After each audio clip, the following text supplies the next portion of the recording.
د بلخ ولایت د نهرشاهي ولسوالۍ د اوسیدونکو د ګڼو شکایتونو پر بنسټ د امر بالمعروف نهي عن المنکر او د شکایتونو اوریدو ریاست محتسبینو دوه کسان د داسې جادویي اعمالو او خرافاتو د خپرولو په تور نیولي چې د خلکو دینی باورونه یې کمزوري کول او عام خلک یې تیریستل. دا کسان د ناوړه فعالیت پر مهال له پیژندلو وروسته ونیول شول.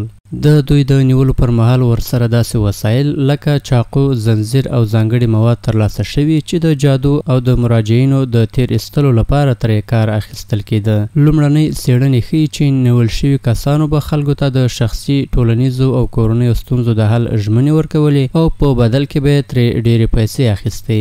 له دغو څېړنو وروسته یاد کسان د اسلامي احکامو د تطبیق لپاره د دغه ولایت عدلي او قضایي ارګانونو ته سپارل شوي دي. د بلخ ولایت د امر بالمعروف ریاست محتسبین زیاتوي له هغو کسانو سره به قاطع چلند کیږي چې د خلکو له عقایدو څخه د ځان لپاره ناوړه ګټه پورته کوي، ځکه چې د خلکو معنوي او رواني سلامت ساتنه د دوی له اساسي لومړیتوبونو څخه دي.